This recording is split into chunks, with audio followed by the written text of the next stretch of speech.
محبوب ګل یاسر صاحب مرحوم ایوب صابر صاحب وایي چې د زړګي چې وینې وسوسه امید شي زمانې زما نقصان ته خو خیال وکړه. تاسو د پښتو ادب سره د مینې خبره وکړله. د پښتو ادب تاسو له څه درکړي دي؟ شعر کې ډېر زیات زور دی،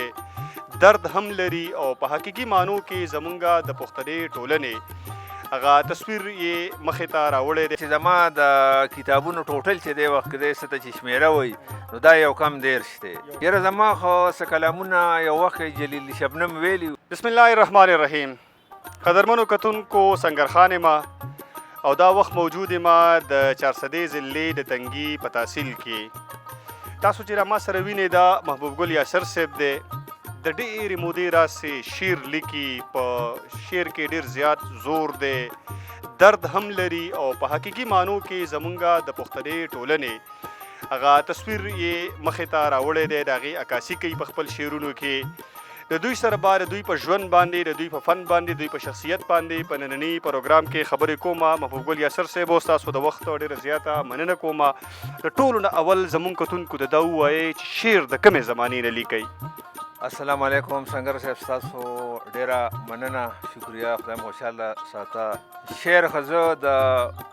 1990 نه د دغه زمانې نه زه لیکم. د هغې نه مخکې ما 3-4 کاله په اردو کې شاعري کړې وه او د هغې نه پس مو زه پښتو ته زه راوړېدم او دا یو دور مو او یو داسې دور و چې هغې کې ما په لومبي مرحلو کې یوه رساله هم د پښتو چلوله چې د هغې خپلواکه نوم و 3 میاشتنۍ رساله وه. ټیک، خبره ته ووایې چې شعر ته راتګم څنګه وشو؟ الهامي و که نه انټنشن په اراده باندې دې ته راغلي وایي؟ سنگر صاحب داسې کار دی چې یو انسان کې شوق پیدا کېږي نو د هر انسان کې دا تر د ناخم لسمه دغه د یوه ځوانۍ دور وي، دغه کې لکه انسان چې د څه شوق کوي نو دا په هغه دور کې هغه پیدا کېږي. خو زما د ابتدا نه پښتو ژبې سره او پښتو ژبې او شعر سره زما ډېره زیاته مینه وه او خدای شته بغیر استاد ما شعر لیکل شروع کړي او زه بیا څه وخت پس دې میدان ته زه بیا راووتم او باقاعده ما لکه شعرونه شروع کول. خو زه به دې ته الخامي ځکه ویم چې ما په کوم وخت کې د شعرونه لیکله نو په هغه دور کې ما لکه هېڅ داسې مشاعره کې ما ناسته نه وه کړې، ما د یو استاد نه د هغې څه اسلام اصلاح نه وه کړې. هغه شعرونه به زما ذهن ته چې څه راتلل نو ما به هغه همغه شانتي لیکله. محبوب ګل یاسر صاحب د 1990 نه تاسو د شعر لیکل شروع کړي دي، اوس کال 2025 دی، 2025 دی. په دې دومره زمانه کې څومره شعر مو لیکلی دی که د کتاب په شکل کې خبره وکړو؟ ما خو تر اوسه پورې لکه وخت ډېر زیاتو شو او ما کومه ابتدایي شعري چې وه، کومه د دې زمانې شعري چې وه نو هغه ما لکه ټوله وخت په وخت لیکلی ده. خو یوازې په شعر باندې ما کار نه دی کړی، ما نثر هم لیکلی دی، ما تحقیق هم کړی دی، ما مختلف وخت په وخت رسالې هم دغه کړي دي. خو که زه دې وخت ووایم چې زما د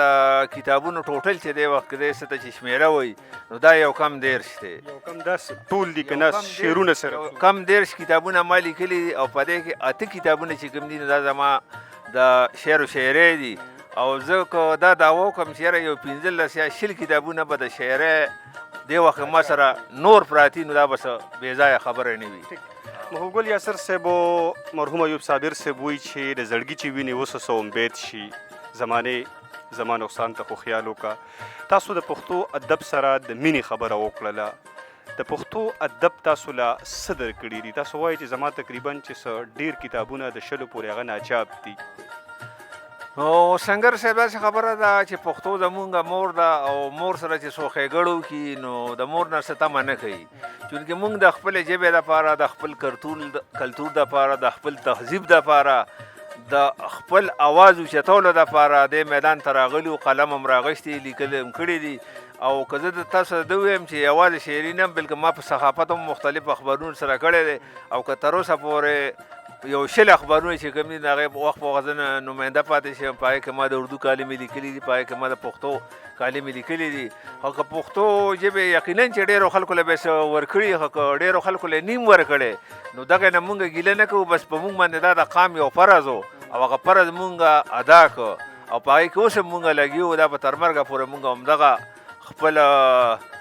کار او خپل دغه باندې به مونږ یقین ساتو او دغه به مونږ سر ته رسوو. دا کوم کتابونه چې تاسو چاپ شوي دي د لوستونکو لاسونو ته راغلي دي دا تاسو د خپل جیب نه دغه پبلیکیشن کړی دی که نه حکومت له طرفه شوي دي یا تاسو د قام ذکر وکړو د قام سره تاسو مینه لرئ نو که نه دغه کې قام هم څه کنټریبیوشن تاسو سره کړی دی؟ هغه خو داسې خبره ده چې په دې کې د یو کم دیرشو کتابونو کې صرف یو کتاب چې کم دی نو هغه حکومت چاپ کړی او دا باقي چې کوم دا ما ټول د خپل ذاتي جیب خرچې نه چاپ کړي دي او ما په خپلې پیسې لګولي او دغه تمه مې هم د چا نه ده کړې چې یاره دا یا قام مثال په طور دا قام یا ګوري یا نه ګوري خو زما چې کومه فریضه وه نو زما لومبي سټپ دا وي چې یاره زه خپل کتاب د خوندي کېدو په خاطر باندې دا زه مختلفو لایبرریو ته ورسوم او تاریخ ته حواله کړم او داسې وخت په وخت دا کتابونه په دوکانونو کې هم پراته وي او دا کس کم لوستونکي چې نو هغه په شوق باندې لولي او بیا باقي وخت فیصله کوي چې یاره چا ښه کار کړی دی چا نه دی کړی چا د تمې دپاره کړی چا بې تمې کړی دی. ټیک ده. محوګل یاسر صاحب دا راته ووایي چې په شعر کې غزل لیکئ نظمونه لیکئ څه سم لیکلي دي؟ ما خو لکه غزل هم لیکلی دي او زیات مې بیا نظمونه هم لیکلی دي او که زه ته ووایم چې وږمه احساس دا یو د قطو کتاب و هغه مې هم کړي دي بیا مې لکه خیګوګانې هم لیکلي دي نو که په شاعرۍ کې که ووایې نو چاربیت هم زما په کتابونو کې شته ټپې هم ما لیکلي دي وخت په وخت چې څونه د شاعرۍ هغه اسناد دي په هغې باندې ما ټول لیکل کړي دي. ښه دا راته ووایي چې عموما د شاعرانو شعر غزل وي سندرې وي تاسو د ټپې ذکر هم وکړو دغه بیا موسیقاران وایي په اواز سره نو ستاسو څه کلامونه تر اوس ساته پورې کم فنکار کم موسیقار ویلي دي که نه؟ یاره زما خو څه کلامونه یو وخت جلیل شبنم ویلي او بل هم داسې یو دوه درېو کسانو ویلي خو د هغې نومونه خو زما د ذهن نه وتي دي لکه زیات دغه چې کوم دی نو لکه نی دی ویل هغه څه ناسې ویلي دي دغه باندې زه مطمئن یم. ټیک ده. ښه دا راته ووایي تاسو د نثر هم ذکر وکړو نو نثر کې ستاسو څه کتابونه شایع شوي دي نه دي شایع شوي؟ په نثر کې خلام که ما ډېر ښه کار کړی دی او په نثر کې ما ډېر لیکل کړي دي او په پښتو مختلفو اخبارونو رسالو کې دې کې زما وخت په وخت مضامین چاپ شوي دي کالمې چاپ شوي دي او پښتنو ته لکه ضرورت دی وخت د نثر دی ځکه چې موږ سره پښتو ادب کې نظم ډېر زیات دی او نثر موږ سره ډېر کم دی. ما د اشنغر اولیا په نوم باندې یو کتاب لیکلی دی هغه کې د 360 360 اولیاء کرامو ذکر دی او هغه په 2021 کې چاپ شوی دی. ما داسې تنګي تاریخ لیکلی چې دا مو 800 صفحې دی بالکل لکه هغه کمپوزنګ هم شوی دی او 12 کاله مخکې لکه تیار شوی دی او اوس مې ورته اراده ده چې یاره دا هم زه چاپ کړم او ما داسې نور هم لکه ته وخت په وخت چې کوم و نو هغه لکه ما اخباري کوم مضامین هغه هم ما راټول کړي دي هغه مې هم چاپ کړي دي او په نثر کې مې لکه ښه کاپي کار کړی دی که زه درته ووایم چې لکه شاعرۍ نه علاوه زما نثر زیات دی نو بې ځایه نه. ټیک ده. نثر کې تاسو تاریخ لیکلی دی د هغې نه علاوه چې زموږ د علاقې کوم شخصیتونه دي که هغه مذهبي اشخاص دي په هغوی باندې تاسو لیکل کړي دي د هغې نه علاوه که کوم افسانه هم لیکلې ده کومه ډرامه هم لیکلې ده کوم ناول هم لیکلی دی نور څه داسې شته؟ ما سره خو دې وخت کې که زه ته دا ووایم چې ما سره دې وخت کې لکه 15 ناولې تیارې پرتې دي او په هغې کې 2 ناولې چې کوم دي هغه پکې چاپ شوي دي نو یو د پښتنو په خوره پردی جنګ چې نن 3 کاله مخکې چاپ شوی دا هم ناول دی او یو په کرونا باندې ما یو ناول لیکلی چې د هغه نوم کرونا دی نو دا ما دغه کړي او داسې افسانو ما یو کتاب دغه کړی د هغې ته ملي غورځنګونه دا هم یو 8 کاله مخکې دا چاپ شوی دی نو دا شته زما په دا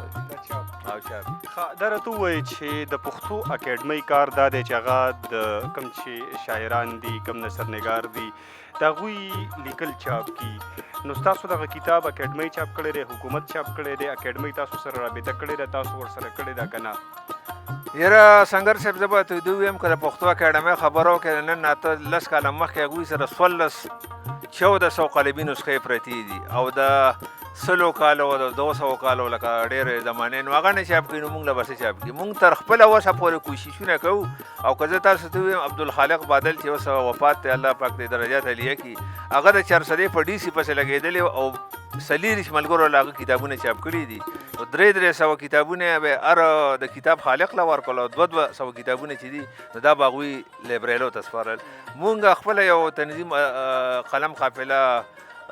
لرو موږ د هغې نه هم لکه خپل کوششونه کوو او موږ یې حکومت ته موږ لیاس هم نه کوي نو اوس موږ د حکومت څه پته مې وو موږ خپله کوشش کوو او څونه ملګري چې دي نو هغوی له موږ خپله کتابونه چاپ کوو قلم قابلې نه یو کم ډېر زما کتابونه چاپ دي او غالبا 14 کتابونه چې کوم دي د ملګرو چاپ دي په دې کې داسې حکومت موږ له څه نه دي چاپ کړی ټیک ښه د هغې نه علاوه چونکې تاسو ډېر زیات لیک کړی دی کم داسې څه انعامونه هم ترلاسه کړي دي د حکومت له طرفه یا د کم چې سماجي اشخاص دي د هغې له طرفه نو داسې د حکومت د طرفه هم لکه تعریفي سندونه یا ایوارډونه چې د هغې شمېره د یو وخت کې 450 ده ما سره په دې کتاب هم دا د پروت دی په هغې کې ما هغه غونډه هغه ایوارډونه شمېره ورکړې ده نو بس دغه م اخیستي او بس دغه به ځان سره ساتو نو محبوب ګل یاسر صاحبو د پښتو کتاب عام طور زموږ په معاشره کې د هغې لوست نه کیږي څنګه ګڼئ دغې ته نو اصل کې سنګر صاحب خبره دا ده چې زمونږ پښتو ژبه چې کوم ده نو دا د بازار ژبه نه ده دا د مدرسې ژبه نه ده دا د سکول ژبه نه ده نو سړي له افسوس په دې باندې ورشي چې یاره زما زه چې کتابونه چاپ شم زه خو خپل وس کوم خو اوس د دې دپاره لوستونکي په کار دي او دا اوس لکه زه به خپل وس کوم خو لکه دا ذمهواري د حکومت ته اوس دا د انګریزۍ په سکولونو کې د پښتو ژبې لازمي کړې ده نو دا به څوک دا خو لکه حکومت خو دغه شی وکړو د دې دپاره بیا نور زور هم غواړي چې یاره د هر سکول لکه چیک اپ وشي یاره دا ولې دا تاسو پښتو ژبه تاسو نه ښایې نو اصل کې مسله دغه ده چې زمونږ ینګ کول د پښتو افسوس خبره به ورته زه ووایم چې یاره مونږ د دې نه ولې محروم یو چې یاره مونږ له زمونږ ینګ کول د پښتو نه ورځي د نه ورتللو خبره مو کړه که یو ماشوم یا یو زلمی پښتو وایي نو په هغې کې به د انګریزۍ ټکي به پکې ډېر وي د پښتو ټکي به پکې کم وي لیکل خو زما په خیال باندې چې ډېره لرې خبره ده چې هغه به د پښتو 3-4 جملې یا یو پیراګراف ولیکي نو دغه خو دا خو لکه زه به ده ووایم چې لکه دا هره ژبه چې کوم ده دا په ځای باندې نه ودرېږي که نه نو هره ژبه باندې د نورو ژبو باندې اثرات دي اوس که لکه مونږ د افغانستان پښتو ګورو د افغانستان پښتو باندې لکه د فارسۍ ډېر اثر دی نو داسې زمونږ پښتو چې وګورو نو په دې باندې د اردو او د انګلیش اثر دی خو دا اصل کې زمونږ که زه درته ده ووایم چې دا بیا زمونږ لکه خپل ټکي دي که نه اوس مثال په طور زمونږ مارکیټ مونږ په انګلیش کې ویو نو مارکیټ مونږ په دغه مارکیټ باندې پیژنو محبوب ګل یاسر صاحبو جارګې څه ته وایي محبوب ګل یاسر صاحبو په اخره کې زمونږ کتونکو ته خپل څه شعرونه به ډالۍ کوئ خپل څه کلام بس دا یو نظم دی دا به ورته ډالۍ کړم چې مزاحیه دی ستا د مینې د الفت دا ټول خواږه دي ستا د مینې د الفت دا ټول خواږه دي وایه پاتې مانه دی کې دغه څه دي او مژګان او تورو سترګو سټوکي کې مژګان او تورو سترګو سټوکي کې زما خیال د اننګي جوړې پاسته دي او یاره ښکلې ته په نقش په کټ کې پروت یاره ښکلې ته په نقش په کټ کې پروت خاپیري در سره واړه ټول اوده دي او رقیب رانه جوړ کار دی نن ویستلی رقیب رانه جوړ کار دی نن ویستلی اننګي دی دا په لاړو چې لامده دي او په سنګل باندې مې ستا سردغه پروت دی په سنګل باندې مې ستا سردغه پروت دی هسې خوب کې دغه نښې چې ویشتي دي او توتیان په بلې ناستي او رادرومي